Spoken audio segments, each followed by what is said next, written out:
Welcome to another Purple Insider Extra. Matthew Coller along with Sam Ekstrom here. And Sam, the preseason is finally over. Can we get a round of applause for not having to watch preseason games that don't have star players in them, that have struggling offensive performances that everyone is forced to overreact to? The Vikings fall to the Kansas City Chiefs. It doesn't matter that they lost, but tell me if it matters. That's what we're going to play a game here of.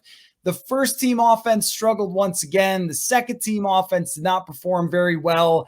Does that matter to you that they struggled offensively at the start of this game against Kansas City? Yeah, I've been talking about it most of the preseason. It's not any one performance. It's just all of it lumped together concerns me. It's the struggles in practice. It's again the play calling I thought was kind of off kilter again. You're running on 2nd and 19. Kirk Cousins is trying to juke people in the open field. He can't find people in the red zone. He doesn't seem to trust his backup receivers. These are all concerns that I had kind of going in, and they all, none of them were alleviated. So I am a little bit concerned about that. The grain of salt, though, is that Dalvin Cook has a tremendous effect on this offense. Justin Jefferson and Adam Thielen will be much more trustworthy pass catchers. So I'm not 100% concerned, but Kirk Cousins' apparent lack of interest and lack of performance is a little bit perturbing, I think. Right. There's a disposition about Kirk Cousins and this offense that has been unnerving to watch in preseason and training camp over all the practices we've seen. And there have been very few days where the offense was just humming and putting up all sorts of big plays or anything like that. But we could also say that Justin Jefferson not being at a lot of those practices, Justin Jefferson not playing in any of these preseason games, he's the best player on the team, if not the second best player to Dalvin Cook, who also has not been practicing a lot. Also with run plays in practice, they don't really tackle. And in the preseason, they have not played those guys at all. So we're seeing a very different version than what we're going to see week 1 against the Cincinnati Bengals. So I would say that the performances that they put on in preseason did not really concern me at all. It's more that they don't have a lot of depth if those players aren't in the lineup. And Mike Zimmer went as far post-game to say, we can't get the wrong players hurt this year, which is sort of like, well, there's no real solution to that. That's random for who gets hurt. But what's been on display in this miserable set of preseason games has been just that. And I think in terms of whether you should be worried or not, Cousins is probably going to be Kirk Cousins, professional NFL quarterback, but the backup situation with Jake Browning, once again, not playing very well, completing under 40% of his preseason passes, and then Kellen Mond playing late into the game, which usually is what you see number 3 quarterbacks do. That's a situation that maybe should have been addressed earlier, and Jake Browning just did not improve at any point during this preseason. So if they do have to miss Kirk Cousins for any amount of time, they at this moment, before cut downs and before everybody else cuts their quarterbacks, they really don't have a backup quarterback that could even be relied upon for a game or two. Yeah, Mike Zimmer said it after the game. They'll be watching the waiver wire. And he was referencing every position, not just quarterback, but I think it applies to quarterback for sure. And poor Jake Browning, he kind of waited his whole career for this chance. His third year in the league, he bided his time. He tried to get better, learn the playbook, and it kind of went up in smoke in 3 preseason games where he looked totally flustered, overmatched, and inaccurate. 13 of 33 for the preseason, couple interceptions, couple sacks. Just not a good showing for Jake Browning. Kellen Mond didn't put it all together until the last few drives of the preseason. I think it was too little too late to trust him as your number 2. So you look to the veterans. You do what you should have done a while ago. Even if it's a retread like Trevor Siemian or Sean Mannion, I think that probably gives you a better chance to win, to be honest with you. I mean, Mond is going to give you the mobility, and that is an attractive quality in the quarterback, but there's so much more to it. And it's the processing. It's, commanding the huddle, which I think you need a veteran in place to at least kind of help Mond along at minimum to get there. So the Vikings are going to be busy on Tuesday, on Wednesday, trying to find, not just a backup quarterback, but probably some better depth at other positions, Coller, because the top backup in a lot of these areas is a scary option. Now let's talk about Mond's night for a second, because early on he overthrew Zach Davidson for an interception and there was a strip sack. And it was a little bit wonky there. And then he started to get into a rhythm. And I thought he made some very good throws. I thought the 2-point conversion to Myron Mitchell was a good throw. There was a couple of passes where he actually led the wide receiver. And there was one especially great catch by KJ Osborne. And so if you're looking for signs of life from Kellen Mond, this was the first time you got them. And Mike Zimmer said that he did improve each week, but then also kind of indicated that it wasn't a performance that had them super excited either. He said some good things and some bad things, but I think if you were looking for at least progress from Kellen Mond, that tonight you got it. It's just, how could he make enough progress from where he was even to begin the preseason to this point to convince them that he could be QB number 2? So I think that if you are sort of holding out hope that Mond would show you some of the physical tools, I think he did that tonight, but he didn't make you think, oh, well, they're all set. However, if they are forced to choose between the two, I think you take Mond and you hope that he just keeps getting better in practice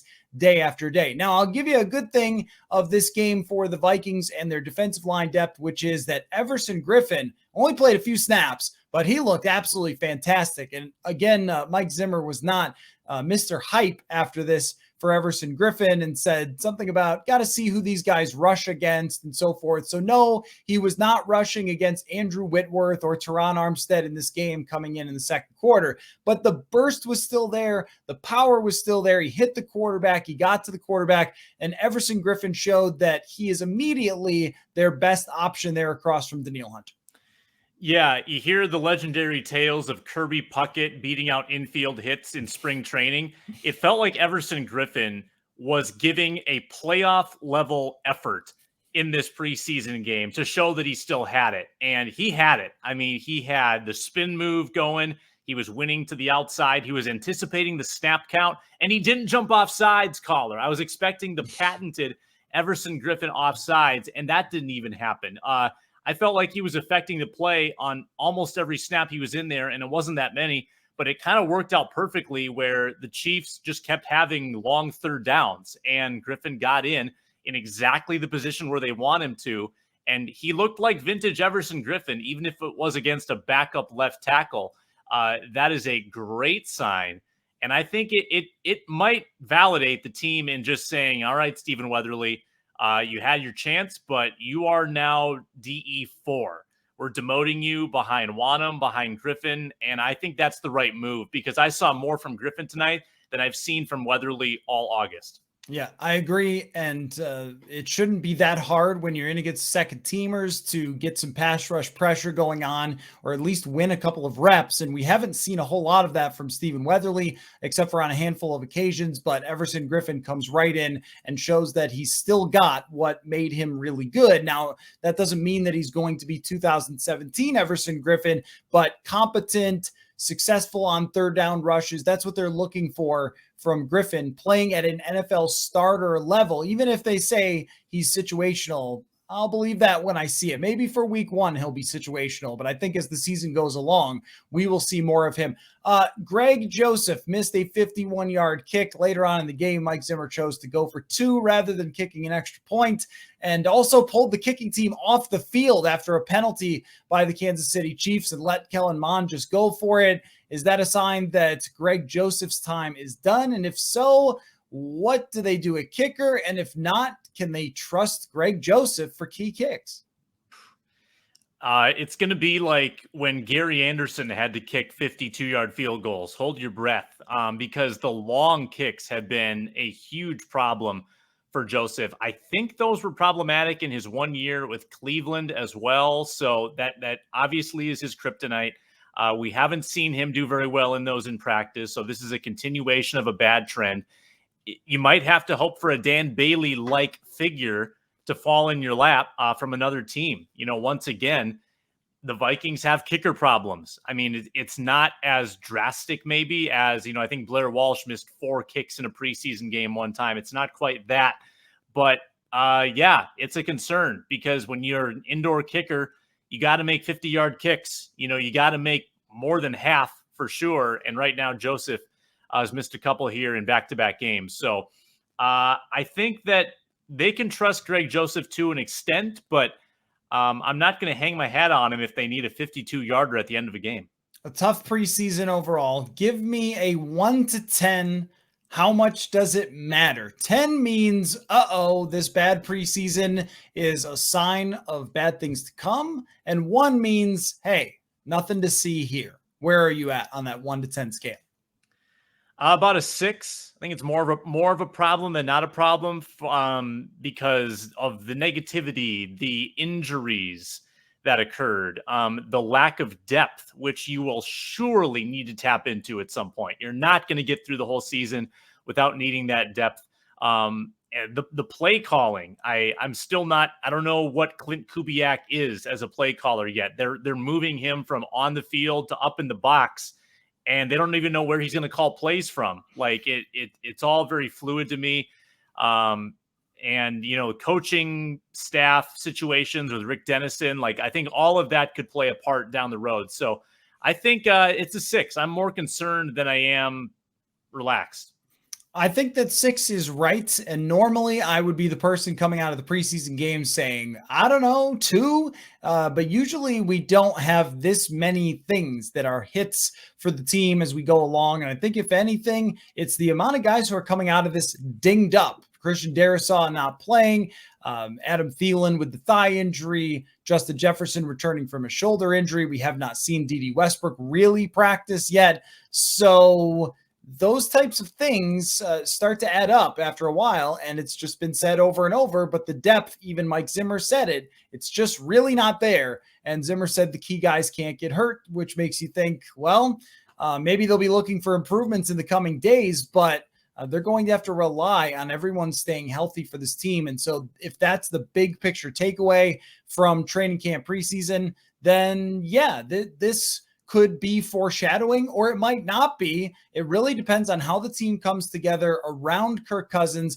after he was widely criticized this preseason, and then how they stay healthy, which nobody can really predict. So an unpredictable Viking season sounds about right. So we'll be on top of it all year long. Check out our longer conversations in the Purple Insider podcast, purpleinsider.substack.com. You have a piece up on Everson Griffin. I have a piece up on the 10 players to watch or that stood out from the third preseason game. And yes, there was 10 players to write about. So that's it for us. Keep an eye out for these Purple Insider extras, and we will catch you later.